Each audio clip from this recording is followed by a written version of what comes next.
I would love to hear who's live here with me today as I train you on how to close more sales with my 5 tips. And I'm so excited to give you this training because I have been talking to a lot of the community, and a lot of people are really struggling with how to find the ideal clients and how to close their clients, right? And sales is definitely a skill, no doubt about it. So give yourself credit if you have recently started your business and suddenly have to learn sales and marketing. Okay, who here has recently started their business? Leave some comments below. I want to know who's watching. Let me know what stage of business you're in so I can tailor this advice to you. And if you haven't met me yet, my name is Pauline Malubay, and I'm the founder and CEO of Pauline Malubay Consulting. And I went from struggling with anxiety and imposter syndrome in the corporate world to now becoming the CEO of my own thriving online business and mentoring other people to live the best life that they've envisioned for themselves. And sales, guess what? Being a good salesperson is a huge part of having a successful business, right? So, my passion lies in empowering visionaries with strategy, coaching, and implementation support so that you can be unstoppable and realize your remarkable self. And I combine my experience in Fortune 500 companies, especially enterprise sales, managing multiple podcasts, and leading and developing a wonderful digital agency of talented individuals to now help others like yourself own your time, own your wealth, and own your joy in life. Now, one of the biggest struggles that I hear about from entrepreneurs is related to sales. They can get in front of their clients, and that's the hard bit, and that's, something to do with marketing a lot of the times, but a lot of them actually struggle to close the deal. And I totally get it. I've been there too, just like you, when everybody has to start somewhere. So if you're a brand new entrepreneur and you're not closing your sales, that's totally okay. That's totally okay. It's gonna take you some time, and it's a process. And just like any other skill, it takes time to practice and gain mastery in it. All right. So I'm gonna give you a few tips today, and I want you to remember, right? Remember this. If this is the only thing that you remember from this training, is that sales is serving. Okay, sales is serving. I always want you to go into a discovery call, a sales call, a consult call, connect call, whatever you want to call it, and go with the mindset that you are there to serve that person and that you are remarkable. You are a remarkable CEO of your business, and that you are there to serve the other person on the phone or the Zoom call or Google Meet or whatever it is, and that you are there to serve. And immediately that should take away a lot of the sleaziness that is associated and ickiness that's associated with doing sales. Okay? You're not pushy. You are there to serve. You are there to tell that other person on the other side of the call that you are the best person for the job and that you are the most competent person and that you will give them so much value that they're going to regret not even hiring you sooner. Okay? So sales is serving. I want you to remember that. Okay? Hashtag replay if you're watching the replay, and hashtag sales is serving. Okay? Okay. So my tip number 1 is I want you to gain clarity. The first thing I like you to do when you are meeting someone is to ask them what their end goal is. So if you're a bit stuck on what this might be, if I come from the perspective of an online service provider, because I know that a lot of you are virtual assistants or online business managers or PR managers or social media managers or coaches, right? A couple of questions that I like to ask to pin down the goals are, for example, how many sales do you need to make to meet the revenue goal that you have set for yourself, right? How much traffic do you want to drive to your website? So these are the kind of questions and that hopefully could give you an answer that would help the person on the other line give you their main goals, because sometimes they don't know. Sometimes they give you a really vague answer like, oh, I want to increase my number of people I close, or I want to increase the number of people that does this coaching course with me. Sometimes they don't know, and you kind of have to walk them to really pin down a key goal that they want to have. So in my experience, a lot of these prospective clients are asking for something that won't actually help them achieve their end goal, right? So let me give you an example. If in my agency, a lot of prospective clients, a lot of CEOs, we help a lot of CEOs, six-figure CEOs, and they love doing their zone of genius, but they don't know the marketing and the operations as much. And sometimes they just they want to hire us because they were like, okay, I've got my Instagram, I want to gain new followers, I want to increase my follower count. Followers are great, but they don't necessarily equate to sales, right? And sometimes the CEO doesn't know this. And by asking a few key questions, you will have the chance to realize that they only want followers because they think that they will mean more revenue. You understand? They think that they need that more followers equate to more revenue, which is obviously not the case. I know there's a few social media managers in the group. You know that these vanity metrics does not mean revenue or profit. Okay. When a situation like this happens, it's important to educate your potential client. And it's actually a great opportunity to show up as an expert in your field. Don't get me wrong, okay? It is not your job to get excited. And then this was a massive learning curve for me when I first started doing sales myself. I used to just want to help all the time in sales calls, and sales calls become almost like, a strategy call, which is not the case. Sales calls are there for you to diagnose the problem and tell them what your solution would be, but do not solve the solution in the call. Don't do that, okay?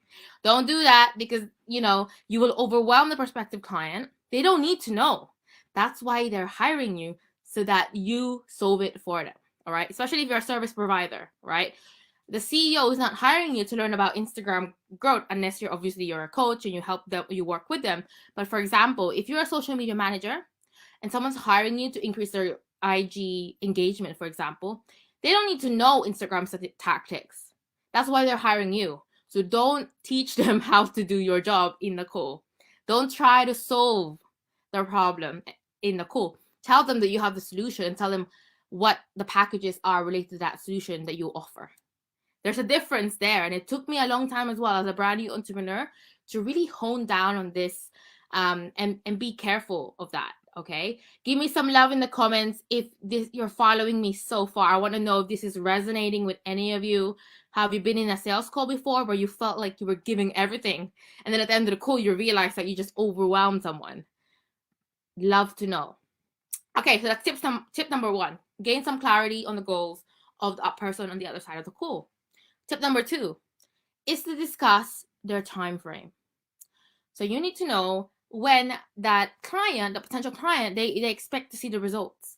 And this is a critical part of setting yourself up for success, because they might not understand what a realistic time frame is for their specific plan. And it's okay to let them know what is and is not feasible. So for example, this happened to us, another example of mine. I had a coachee client, so I have a mentee in my coaching business, and she's like, I want to do all of this in 1 month. And I'm like, oh my God, okay, we can try, but realistically, to get the transformation, and from what I've seen in my other clients, it's not going to be 30 days. You're going to need a lot more work to build a business, to start a business, to grow it. And it's letting them know realistically that their goals might not actually align with the time frame that they think, right? So again, you are showing yourself up as an expert in your field by telling them what is realistic and what is feasible. Once you know their goals, you will be able to tailor to their plan. And that's why we always start with tip number 1, gain clarity on their goals. And once you know their goals, you will be able to tailor their plan. And this is where you are able to give them what they want while adding in the parts that you know they need. All right. It's always great when you can give them a plan with a few layers. And again, showing up as an expert and wowing them with your expertise, right? Let me know if there's any questions so far. I know I'm going a little bit fast for you, but there's a lot of tips here. There's a lot of information because sales is so exciting and it does take work in the beginning to get the hang of it. So tip number 3 is discuss their budget. This is a subject that we all tiptoe around, right? And you kind of like dread coming to it almost in the call. I actually love this bit, but a lot of people really dread this bit, and it's incredibly important. Keep it casual. Ask important questions to help guide them. Some great questions to ask are, what is your end goal? What is your time frame? How much do you want to spend? Or what I even say is like, what is your investment budget for this? Right? Because investment for them is like there will be a return. I use that verbiage to kind of put that in their mind, right? That kind of positive psychology. An investment means there will be a return on it, right? So if they don't have a clear answer, then feel free to give them a couple of ranges, right? And a lot of prospective clients do this. They kind of like don't want to give you an answer, and it's kind of annoying, but you just have to be really smart about it. So give them a range. To say something along the lines of like, are you looking to spend 3 to 5,000, 5 to 7,000, something along those lines. Obviously not that range, but depending on what your business is and what your services you're offering. And once they hear some numbers, then hopefully that will encourage them to give a pretty clear idea of the budget they have and the budget that you are willing to offer. And once you've completed the previous 3 steps or 3 tips, it's time to create a path to move forward. And tip number 4, are you ready? What do you think tip number 4 will be? Tip number 4 is schedule a proposal meeting. That's right. Don't just send your proposal by email with no explanation whatsoever. And this is a necessity. Never, and I mean never, just send the proposal.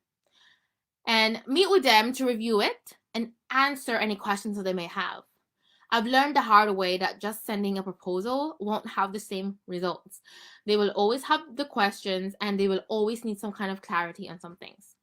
If you're not there to review it with them, they won't ask, and obviously they'll just move on. And sometimes they'll just go for someone who's probably like cheaper in their eyes, which is not great, right?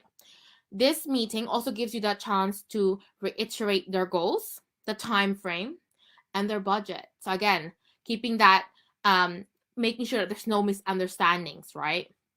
Keep in mind that objections are typically just a lack of clarity, right? So use this proposal meeting to discuss those points. At the end of the day, everyone just wants to be on the same page. They want to walk away feeling confident that they have spent their money wisely, right? There's a reason why they want, I'm using it as an investment, because you are putting it in the brain that there will be a return on that investment. Their money has been well spent. So tip number 5. Tip number 5. Don't end the meeting without a time frame in place on what the next step will be. Okay? Don't just end the meeting not knowing when the next meeting will be or what the next when they're going to take action in the next step. Does that make sense? So many times people just go bye, and then you're like, okay, do I message them to follow up? What do I do? Okay? Don't do that. At the proposal meeting, always get confirmation on when they plan to move forward. So I always try to, for example, if it's a success, if I close, I always try to get our first official work meeting on the calendar as we are reviewing the proposal. I literally I go, okay, let me look at my calendar. Is this fine with you? I literally book it on the call. I literally send the calendar invite on the call, because guess what? We are all busy. You're an entrepreneur, you're serving B2B to another CEO who's running your own business, or you're B2C, you're to a consumer who's a mom, or corporate job. Everyone's busy, all right, one way or another. So make sure that while you're on a call with them, you've already booked the next call or the next meeting, all right? And it's a great time to also remind them of the time frame and the need to get started as soon as possible. So there's that sense of urgency that they need you to get the thing done, right? All right, so those are my 5 tips, my 5 steps on the processes of how to do I call it my sales system, but it's only one part of the sales system. The rest I actually teach my Profitable Entrepreneur Accelerator program. Like I said, if you haven't signed up yet to the workshop, there will be a Profitable Entrepreneur workshop in May 3. We will go over sales goals and how to book your calendars with sales consults. So that will be very beneficial for everyone who's listening. Register now, slide into my DMs. I'll give you the link. But I want to end here. Closing a sale is definitely a skill. It's a skill. And sales is just serving. My closing rate has dramatically improved when I started implementing these tips, and give it a try, right? Give it a try and let me know how it works out. It's given me a lot of confidence going into sales calls. It's given a lot of my mentees, my students, a lot of confidence going through their own sales goals, knowing that they've got these 5 steps that they need to follow. Really, really simple. So don't forget to comment on your key takeaways, okay? And connect with me on social media at CEO Pauline Malabay on Instagram and Pauline Malabay on LinkedIn. And also be sure to check out the latest podcast episode of How She Owns It, where I interview CEOs from all backgrounds on their unique journey in their crazy online business.